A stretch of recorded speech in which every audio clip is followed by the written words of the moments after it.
केंद्रीय शिक्षण मंत्री धर्मेंद्र प्रधान यांनी आपल्या पदाचा राजीनामा दिला। गेल्या काही दिवसांपासून कॉकरोच जनता पार्टी आणि विद्यार्थी जंतर मंतरवर आंदोलन करत होते। पोलिसांनी अमानुष लाठीचार्ज केल्यानंतरही विद्यार्थी मागे हटले नाहीत। आता त्यांच्या याच कष्टाला फळ आलंय। प्रधान यांनी राजीनामा दिला। त्यांच्या राजीनाम्यानंतर जंतर मंतरवर तरुणाईचा एकच जल्लोष पाहायला मिळाला। तरुणी डान्स करताना दिसत होते, तर देशातील अनेक ठिकाणी तरुण फटाक्यांची आतषबाजी करताना दिसत होते। या व्हिडिओतून पाहूयात हे आंदोलन कसं सुरू झालं होतं आणि यश कसं पदरात पडलं। विद्यार्थ्यांना किती त्रास सहन करावा लागतोय प्रधानांच्या राजीनाम्यासाठी। अभिजित दीपकेंनी हे यश मिळवून दिलंय का?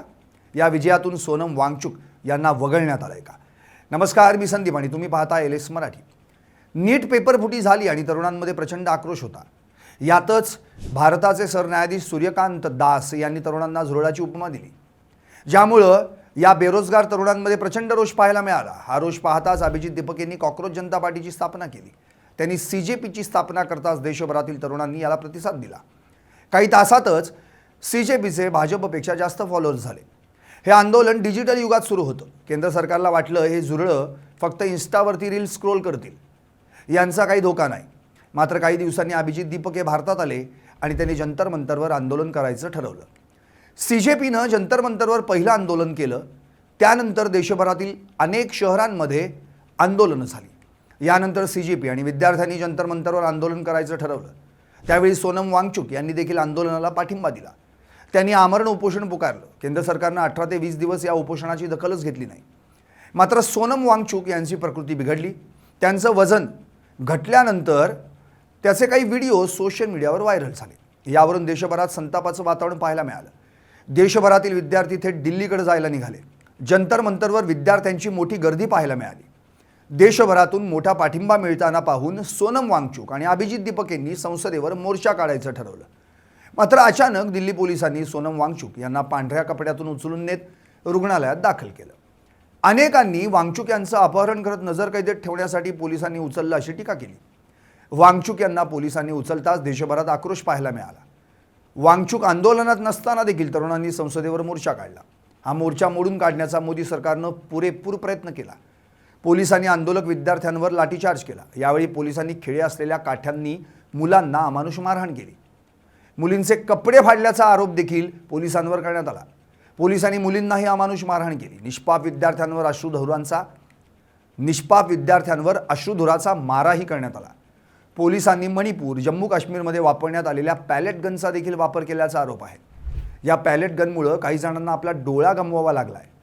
आंदोलक पुन्हा जंतर मंतरवर आंदोलन करू नये यासाठी पोलिसांनी जंतर मंतरवरील आंदोलन स्थळच नष्ट करून टाकलं। पोलिसांनी स्टेज मोडून काढत जंतर मंतरकडे जाणारे रस्ते बंद केले। पण संध्याकाळ झाली आणि आंदोलक पुन्हा जंतर मंतरवर परतले। त्यांनी पुन्हा स्टेज उभारलं आणि आंदोलन सुरू केलं। यावेळी देखील पोलिसांनी आंदोलकांना हटवण्याचा प्रयत्न केला, पण विद्यार्थी आंदोलनावर ठाम राहिले। पोलिसांनी विद्यार्थ्यांवर केलेल्या अमानुष लाठीचार्जचे अनेक व्हिडिओ सोशल मीडियावर व्हायरल झाले। त्यामुळे देशभरातून संताप व्यक्त करण्यात आला। देशभरातील विद्यार्थी दिल्लीच्या दिशेने निघाले। राहुल गांधी, अखिलेश यादव यांच्यासह अनेक नेत्यांनी या आंदोलनाला पाठिंबा दिला। राहुल गांधी आणि इंडिया आघाडीच्या खासदारांनी पंतप्रधान नरेंद्र मोदींच्या घराबाहेर आंदोलन केलं। महाराष्ट्रात राज ठाकरे, उद्धव ठाकरे, प्रकाश आंबेडकर यांनी देखील आंदोलन केलं। वाढता राजकीय दबाव आणि विद्यार्थ्यांचं आंदोलन पाहून सरकारला एक पाऊल मागे घ्यावं लागलं। दिल्लीतील जंतर मंतरवर आंदोलन करताना विद्यार्थ्यांना अनेक अडचणींचा सामना करावा लागला। दिल्लीकडे विद्यार्थी येऊच नयेत म्हणून सरकारनं दिल्लीतील 16हून अधिक मेट्रो स्टेशन्स बंद केले। जंतर मंतरकडे येणारे सर्व रस्ते बंद केले। मात्र तरीही विद्यार्थी कसंही करून जंतर मंतरवर पोहोचलेच। मात्र तिथं पोहोचल्यानंतरही विद्यार्थ्यांचे कष्ट कमी झाले नाहीत। दिल्लीत पाऊस हजेरी लावत होता। याच पावसात भिजत मुलामुलींना आंदोलन करावं लागत होतं। मुलींना जंतर मंतरवर परिसरातील रस्त्यांवर उघड्यावर झोपावं लागत होतं। मुलींच्या सुरक्षिततेचा प्रश्न देखील ऐरणीवर होता। मुलींसाठी खास काही व्यवस्था पाहायला मिळाली नाही। मुलं देखील रस्त्यावर जागा मिळेल तिथं उघड्यावर झोपताना पाहायला मिळाले। पावसात कपडे भिजत होते। खाली जमीन भिजल्यानंतर झोपायला देखील जागा नव्हती, त्यामुळे रात्र जागून काढावी लागत असे। रात्रभर जागल्यानंतर सकाळी पोलिसांची दमदाटी पाहायला मिळायची। मुलामुलींना अन्नासाठी, पाण्यासाठी भटकंती करावी लागत होती। हे पाहिल्यानंतर काही सामाजिक संघटना आणि नागरिकांनी समोर येत जंतर मंतरवर आंदोलकांना अन्न उपलब्ध करून दिलं।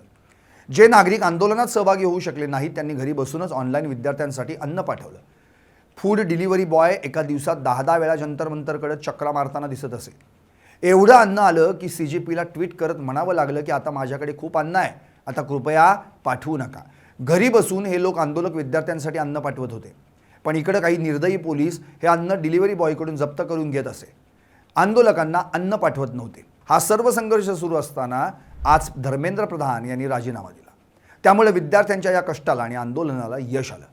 प्रधान यांनी राजीनामा देताच अनेक विद्यार्थ्यांना आनंदाश्रू अनावर झाले. तरुणांनी डान्स करत, फटाक्याची आतषबाजी करत जल्लोष केला. अभिजित दीपके देखील भाऊक झाले. त्यांनी व्यासपीठावर पाया पडत आंदोलकांचे आभार मानले. आम्ही हे करून दाखवलं. हा देश संविधानानं चालतो हे आज सिद्ध झालं. लोकशाहीचा आणि विद्यार्थी शक्तीचा हा मोठा विजय आहे, असं दीपकेंनी म्हटलं. आज देशभरात तरुणांमध्ये आनंद पाहायला मिळतोय. अनेक ठिकाणी तरुण फटाक्यांची आतषबाजी करताना दिसत आहेत. हे आंदोलन लढणाऱ्या मुलींमुळे आणि मुलांमुळं यशस्वी झालंय.